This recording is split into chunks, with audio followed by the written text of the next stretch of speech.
Hello বন্ধুরা, good morning. Welcome back to my channel happy TV family. তোমরা সবাই কেমন আছো? আশা করছি সবাই খুব ভালো আছো। আমি আমার ফ্যামিলির সবাই মোটামুটি ভালো আছি। ফ্যামিলির সবাই খুবই ভালো আছে, কিন্তু আমি আমার শরীরের দিক থেকে যদি বলি তাহলে মোটামুটি ভালো আছি, কিন্তু মনের দিক থেকে বন্ধুরা একদম ভালো নেই। কেন জানো? যাই কারণে তোমাদের সঙ্গে ভালো ভালো সুন্দর সুন্দর ব্লগগুলো আমি আর শেয়ার করতে পারছি না। কি করব বলো, মানুষের তো সবচাইতে বড় অঙ্গ হচ্ছিল মন। মন যদি ভালো না থাকে মানুষের কি কিছু ভালো লাগে? একদম ভালো লাগে না। ওই বাবার বাড়ির পরিস্থিতি নিয়ে, বাবার তো ওরকম অবস্থা তোমরা অনেকেই জানো। তো সেই নিয়ে কিছুটা টেনশনে আছি, কিছুটা অশান্তি ঝামেলা সব কিছু মিলিয়ে বুঝতেই পারছো একটু অসুবিধার মধ্যে থেকে যাচ্ছে দিনগুলো। তো সেই কারণে কি করব করে ভেবে না পেয়ে কি করব বলো, কিছু তো করার নেই।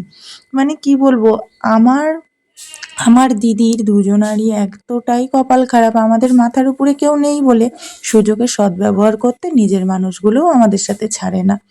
তোমাদের সাথে পারিবারিক বিষয়গুলো শেয়ার করছি এই কারণেই বন্ধুরা, তোমাদেরকেও আমি আমার একটা ফ্যামিলি মনে করি তাই। ঘরে বিছানাটা গুছিয়ে আসে আর আমার ঘরে বিছানার এই অবস্থা। চলো তো এরকম করে একটা তুড়িতে বিছানাটা গুছিয়ে নিই। আর এদিকে মেয়ে ঘুম থেকে উঠে রাগ করে দাঁড়িয়ে রয়েছে, কারণ ওকে ঘুম থেকে টেনে ধরে তুলে দিয়েছি তাই। মাম্মা, মাম্মা তুমি রাগ করেছো? মাম্মা রাগ করেছো? ও রাগ হয়ে গেছে, ওকে ঘুম থেকে তুলে দিয়েছি তাই। 8:30 বেজে গেছে। বলো বন্ধুরা, ঘুম থেকে তুলবো না কি করবো? এখনো কি ওকে আমি শুয়ে রাখবো? একদমই না। ঘুম থেকে উঠিয়ে দিয়েছি আর মুখ টুক ধুয়ে বই নিয়ে বসিয়ে দেবো। তো যাই হোক, চলো বিছানাটা এরকম করে গুছিয়ে নিয়ে এক তুড়িতে সাথে থাকো। এই দেখো, আমার বিছানা গুছানো কমপ্লিট হয়ে গেছে আর মেয়ে চলে গেছে টয়লেটে ফ্রেশ হতে। তো চলো মেয়ের জন্য দুধটা গরম বসিয়ে দিয়ে নি। এদিকে স্নান ধান করে চলে আসলাম। চলো এবার বলি তোমাদেরকে ভাঙিয়ে বিষয়টা কি হয়েছে। আমার বাবার তো ওরকম পরিস্থিতি, আর আমার বাবার বাড়ির পরিস্থিতির ক্ষেত্রে নার্ভের পেশেন্টকে চালানো একদমই সম্ভব না। আর টাকার কাজ তো মুখে সারে না, তাই না বলো বন্ধুরা?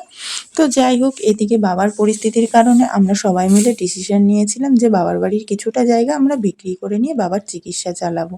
আর ওইদিকে আমার পিসি একজন আছে, একটাই পিসি আমার, যদিও বা আমার এখন ওনাকে পিসি বলতে একদমই মন চায় না। কেননা উনি যেরকমভাবে আমার নামে মিথ্যা বদনাম তুলে দিয়েছে, আমার নামে মিথ্যা অভিযোগ তুলে দিয়েছে মানুষের সামনে, আমার তারপর থেকে আর কিছুই ভালো লাগে না ওনাকে বিশেষ করে পিসি বলে সম্মান করতে।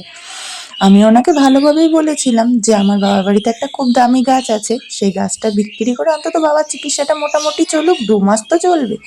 তো সেই গাছটা উনি বিক্রি করতে দেবে না। কেন জানো? কারণ বাংলা ভাষায় বলতে গেলে কথাটা শুনতে খারাপ লাগলেও একটা কথা কি বলো তো, কথাটা হচ্ছিল এটাই যে আমার পিসি আর পিসামশাই দুইজনারই বাড়িটাকে আত্মসাৎ করার খুব শখ, খুব ইচ্ছা। আমাদের দুই বোনকে ভাগ এক ফোঁটাও দেওয়ার ইচ্ছা নেই। তো সেই কারণেই আমার পিসি ওই কারণে ওরকম চালাকি বুদ্ধিগুলো খাটাচ্ছে। কি হবে বলো? ওই যে কথায় বলে না, ওপরওয়ালা যা দেতা হে চাপ্পার বাজকে দেতা হে। এদিকে রান্না বান্না হয়ে গিয়ে মেয়েকে সকালবেলা খাওয়াতেও বসে গেছি, এদিকে মেয়েকে খাইয়ে দিচ্ছি, আমিও খাচ্ছি, কিন্তু কি বলতো এদিকে মন মেজাজটা ভালো নেই, তো তাই আর খাওয়ার দিকেও আর মন আসছে না। এদিকে এই দেখো বড়মশাইও বাড়ি চলে এসেছে।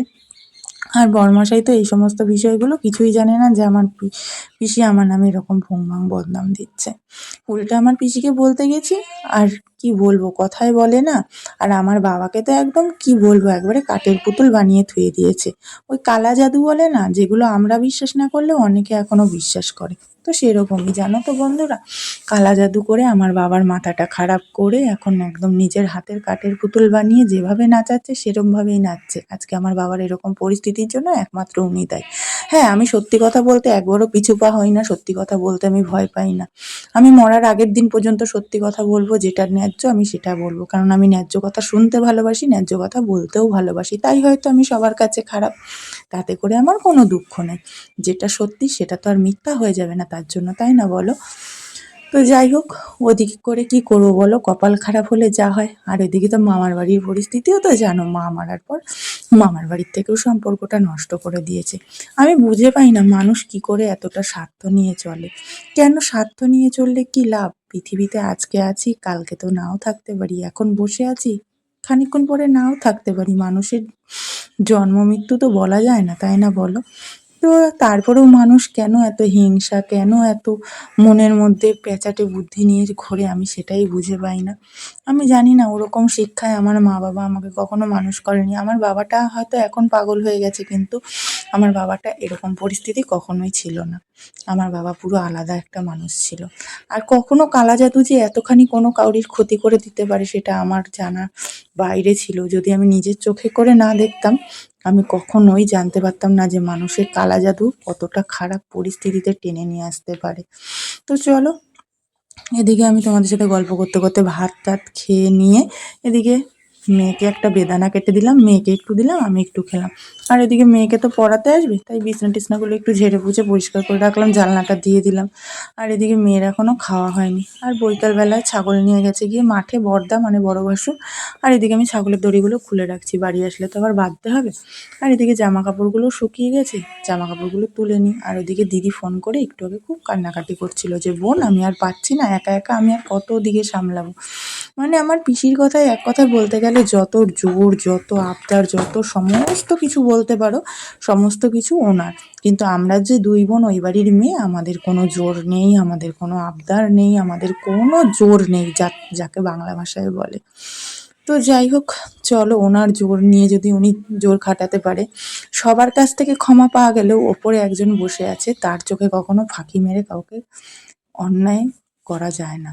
সবার চোখে ফাঁকি মারলেও উনি কিন্তু সব দেখছে, সবটার বিচার উনিই ঠিক করবে, আমি এটাই মন থেকে মানি। আর কি বলবো বন্ধুরা, বলার মতন পরিস্থিতি কিছু নেই। দেখতেই পেলে ক্যামেরার সামনে এসে সেরকমভাবে তোমাদের সামনে আমি কথা বলতেই পারলাম না আজকে। তো চলো, আজকের মতন সবাইকে টাটা করে দিচ্ছি। সবাই খুব ভালো থেকো, সুস্থ থেকো। জানি না আমার মনের পরিস্থিতি কবে ঠিক হবে। তো সবাই খুব ভালো থেকো, সুস্থ থেকো। আজকের মতো টাটা, দেখা হবে নতুন একটা ব্লগ।